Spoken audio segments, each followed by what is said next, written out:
Tally ho, out there in YTPC land. Lackadaisical here, coming at you live from beautiful Danish summer. Now,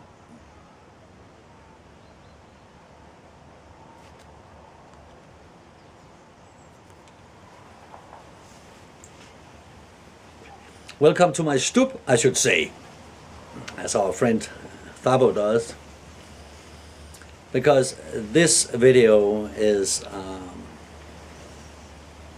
a bit of a rant, really.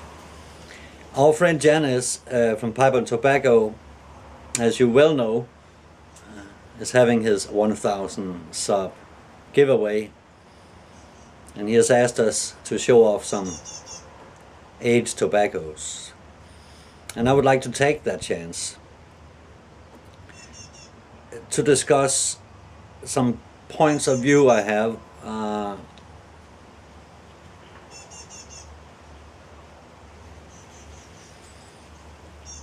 cellaring what I smoke, which is Latakia blends.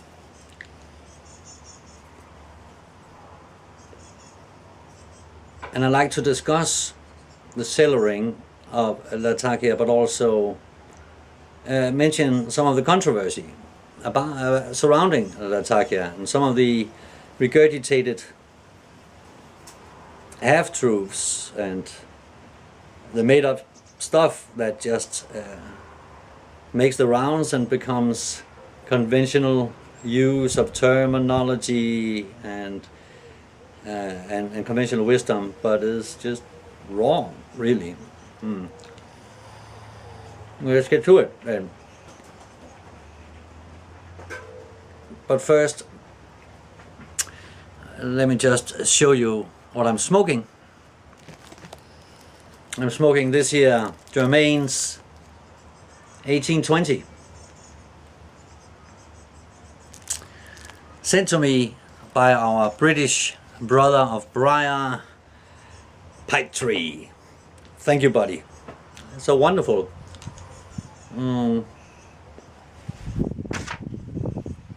Oriental forward Latakia blend. Mild in the Latakia, but harmonious and full in the taste.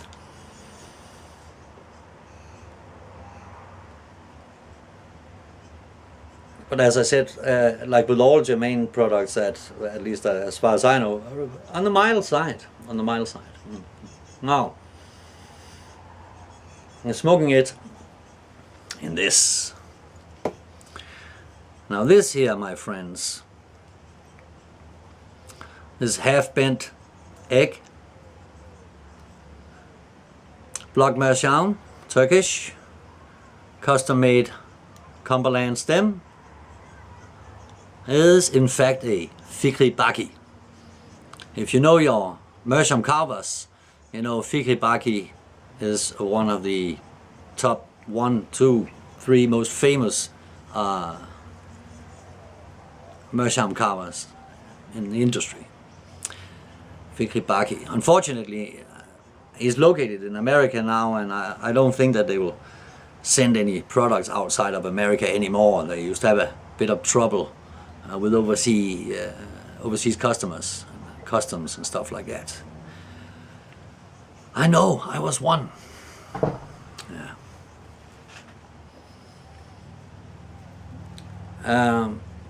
I'm gonna put it away because I'm going to talk so much. Oh, by the way, I had several different custom mouth pieces made. I have to be exact because it have to fit into the protective case that fine mersham pipes always come in. And I had several different made. One looked like very fragile Chinese porcelain and stuff like that. Fun, but as the pipe gained more color, I eventually landed on the Cumberland as the most suitable option. Now, I want to talk about Latakia, and let's just, for those who wish it or need it, agree what we're talking about. Now, Latakia is an Oriental, plain and simple. Now, the term Oriental in on its own right is a very problematic term. It generally covers a number of tobacco plants grown in warm places all over the world, from Russia to Africa, Greece, Indonesia, various places. So it is not only confined to what is classically called the Orient, which I guess we would also now call the Middle East, more or less. Absolutely not. Generally, these plants have small, waxy leaves. Due to the hot sun, you want a small surface with some wax coating to protect it. And Orientals cover about 8% of the world production of tobacco. The plants are generally low nicotine, although some are strong. And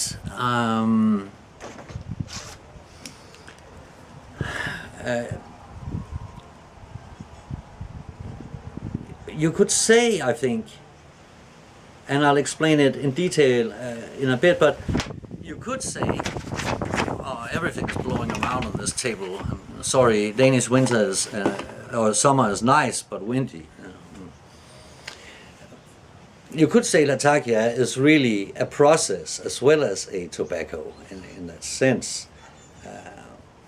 An aromatized Oriental of sorts. Much like Perique is a process and a tobacco, and is an aromatized burley. So it's an interesting tobacco, and it's an aromatic, I would say, just like I would say Perique is an aromatic. But I will accept that convention now is that they're not aromatic tobaccos, that aromatic tobaccos now have some taste added directly through some food additive or other flavoring. But it is an Oriental. Now, Latakia is named for the port city in Syria, where it was, I guess, commercialized and became a big thing. But production stopped in Syria at least around 2005-07 due to a variety of reasons, one of them being that there was no proper firewood left, the right type of woods. It was outlawed, I believe, actually, to use to cut down the trees and use them for firewood and so forth. There were a number of various problems, and it's hard to get a clear picture, but in any case they stopped making it. They used to make it on an Oriental variety called Chekavlint, but now, as the production has moved to Cyprus, it is based on a Turkish variety instead called Smyrna. Now, when the tobacco, in this case Smyrna, is grown and ready to be harvested, it is collected into some bundles called hands, and they hang it under the roof in some special barns, and in those barns they will then burn some aromatic woods and herbs and that kind of stuff, and the smoke will saturate the tobacco leaves, and when they are completely saturated and have turned black, it leaves a thick, leathery, low nicotine tobacco that burns slow and cool, and has a distinct aroma and flavor of wood smoke. I do think that the way Latakia is being used as a condiment, because that's what it is, there are almost no, it's very difficult to find anyone smoking pure Latakia. It is used as a blend ingredient, from mild blends with 5-10% to 70+% blends out there. And I definitely think there's a difference between the way these blends are made in Europe and in America. European blends tend to be harsher, and more smoked salami type of smoked taste. Whereas I think bacon, maybe it's more salty in a way. Whereas the American blends are milder and a bit sweeter, I think. Now, you may have noticed that I say Latakia blends and not English or Balkan, stuff like that. I believe those terms are misnomers, really. The term English, of course, comes from a number of old British purity laws that prohibited most additives, including flavorings and preservatives, humectants, that kind of thing. Now, you could say that Latakia is not an aromatic in the sense that something has been added, and yet it has been. Smoke has been added. But it really meant a pure tobacco, an English blend. It's a pure tobacco blend, a blend that didn't have any additives, or almost none at least, and certainly no flavoring. Over time, English has become a term, at least in the YTPC, that covers Latakia blends, and then some people use Balkan as a term to cover Latakia blends that are Oriental forward. You see, none of this makes any sense. Latakia is an Oriental, so you're talking about that an Oriental blend that has Orientals forward is Balkan, but an Oriental blend that does not have Oriental forward is an English blend. Why? That has nothing to do with the term English. So, for me, it would be a Latakia blend or an Oriental blend. Or I would call them all Balkans if I had to. Latakia as an English blend, that's some American perversion of the brand, really. If you look at it historically, that's where it comes from. And that English has been used to denominate Latakia blends leads to even crazier inventions like English aromatics. And English aromatic, English specifically means it cannot be aromatic. So what the hell is an English aromatic? I guess it must be a Latakia and aromatic hybrid.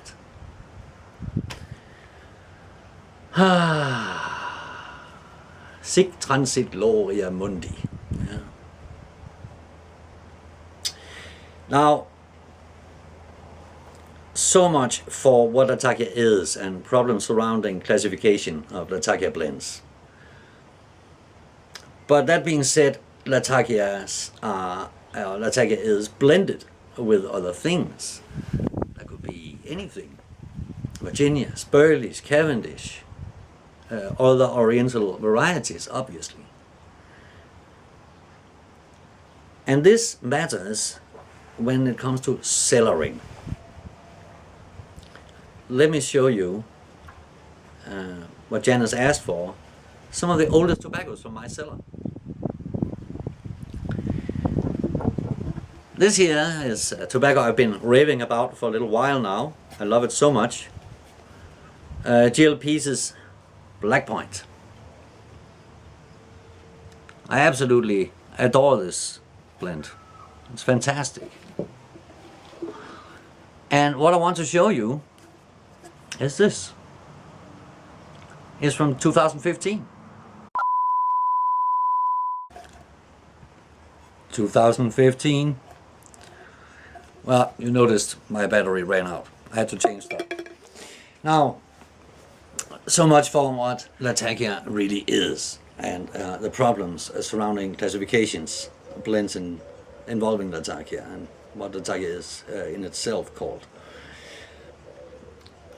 However, cellaring Latakia, you notice here 2015, not very old. Almost all of my cellaring is 1 to maximum 3 years. Why? YTPC convention is that conventional wisdom is that everything should be cellared as much as possible. Anything becomes better if you cellar it. But that's just not true from a chemical point of view. Latakia can be blended with everything.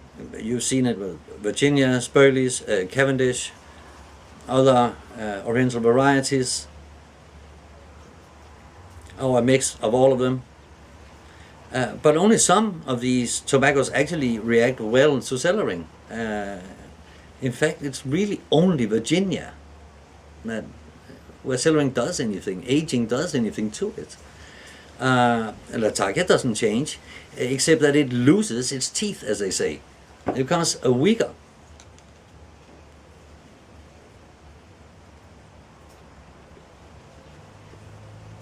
Burley doesn't really change with aging.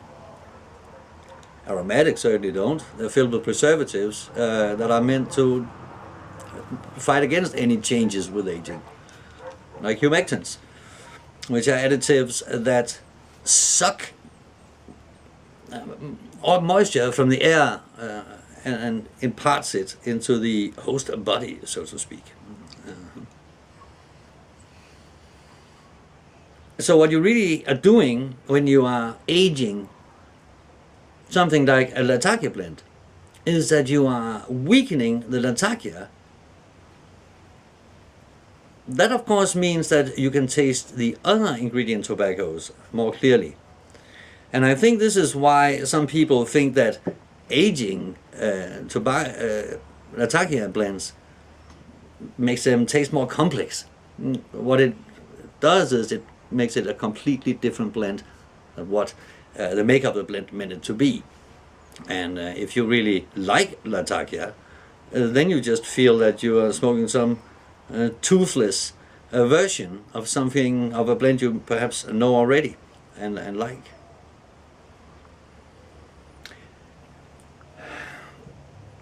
So, of course, if you find a Latakia blend to be too strong for you, age it. It'll become weaker. If you don't like Latakia, and you don't know what to do with some blend you have, age it. It will taste less of Latakia. When they write a vintage Syrian or something like that, and you then think, oh, it's really old, nice Latakia, you are falling into that trap, my friend. There's nothing positive about it being old at all, if you like Latakia, that is. Ah, there we go. Let's see if anything left in this one. Oh, this.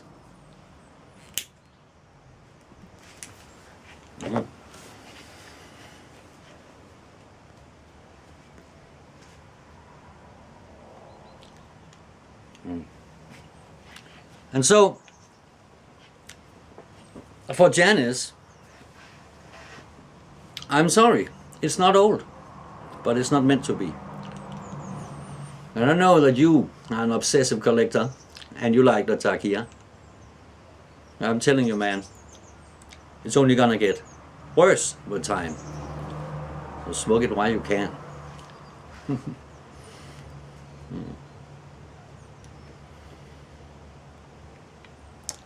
I think that's all I have to say on the subject, really. I know that, well, you don't know this, but across the hedge here lives an old childhood friend of mine, a naturalist Piper, he calls himself. Yeah.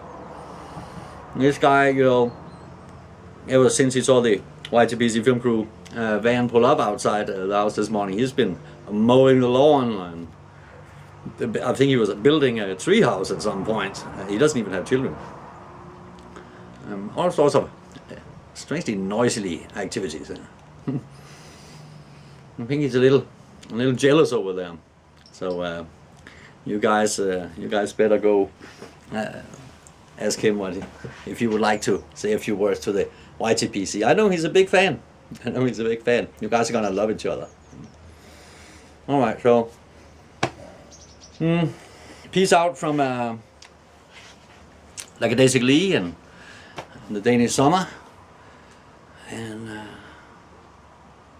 I hope you all have a good one next time.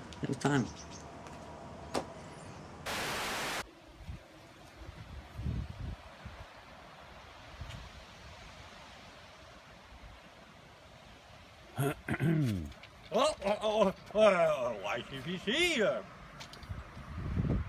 I didn't even know you were here. It's just naturalist Piper here, doing my hedges, summer garden work.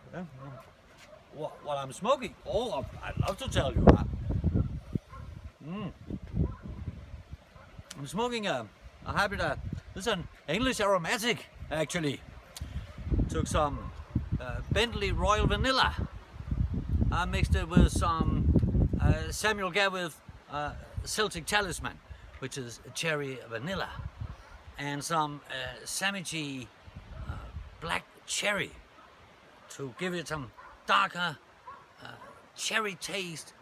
And then I mixed it with a McBaron Solent mixture. Now, McBaron Solent mixture is the oldest McBaron mixture that is still being produced.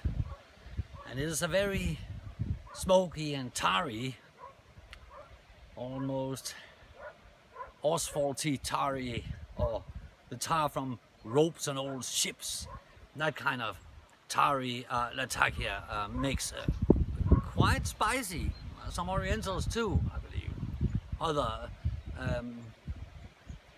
what you would expect from McBaron. Now, this to me creates a taste like cherry coke. That's what I try to create, a cherry coke. It works. Fantastic. So, an English aromatic has to be smoked in a classic English pipe, of course, and you may see here we have a Dunhill Hungarian full bent Dunhill Hungarian. As you can tell, it is a pot with an extra high rim on it. Isn't that an Paul, you might say? Well, yes and no. In the sense that the two are actually the same. Yes, they are. I could give you some historical background, but you do. Well, if you must. Let's go back to the pre-1850s. At this time, pipes from Britain and Holland are mostly clay pipes, some ceramic porcelain imitation type, whereas in Austria and southern Germany, the pipes were made from, at least some pipes were made from wood, fruit woods, and of course a meerschaum. Now, in the 1850s, around 1854, briar is discovered and leads to an industrial revolution in the pipe industry in France, particularly in a small medieval trading town of St. Claude. And when they look for designs they look to the neighbors who make wooden pipes. Austria, Hungary to be more specific. And in fact, the French in the beginning called these full bend pipes Hongroise, Hungarian. When the British feel inspired to start making bent pipes in the 1890s, they of course look for inspiration on the continent, and in France they find the Hongroise, the Hungarian. This is why a full bend pipe in British or English is called a Hungarian. A Hungarian is always full bend, by the way. Now, during the second Boer War in South Africa, this is 1899 to 1902, I believe. I'm sure you know better than I. A former president of the Transvaal, now leader of the Boer resistance against the British forces, named Paul Kruger, was a beloved leader by the Boers and was called Oom Paul, Uncle Paul, by them. And he was famous for always smoking a full bend pipe. So when the British soldiers came home to Britain and they wanted these full bend pipes, instead of Hungarians, they asked for Oom Pauls. Now, that is why a full bend pipe is both an Oom Paul and a Hungarian. Later on, due to some political sensitivities, some British manufacturers did not want to call their pipes Oom Pauls. But there was also a period when it was quite trendy. And if you look at someone like Dunhill here, you will find that they have produced both models called Oom Paul and models called Hungarian throughout the time. This being a vintage pipe in the 60s or something like that. They made Oom Pauls before that, maybe even later. So it has been a bit on and off. But you might know that various producers called some of their pipes Hungarians or Oom Pauls, and none of them have a specific shape. So if somebody tells you, oh, an Oom Paul must be a pot with an extra high rim, that's just not true. It's a nice fantasy though. It would be nice if there was some order and chaos out there.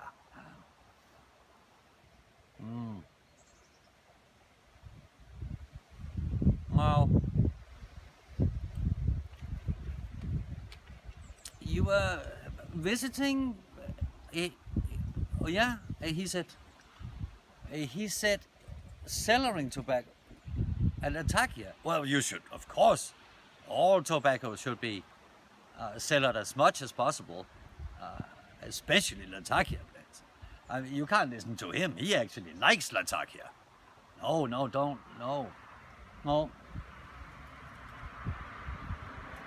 No, you should get as much as you can, as quickly as you can, and cellar it for as long as you can. Me personally, I have so much Penzance that I couldn't smoke it all if I lived to be 100 years. 200. Oh no, I'm gonna cellar that 50, 60 years until it doesn't taste of Latakia at all anymore. Well, actually, there's a jam session going on in the backyard. Promised to drop by. My friend is, but it was great to see you, YTPC. A rare guest indeed, and do come back some other time. And now I don't know why you parked your car in front of Lackadaisical's house, but please park the YTPC film van outside my house next time. Feel free. Next time. Keep him shooting. I'll get off my property.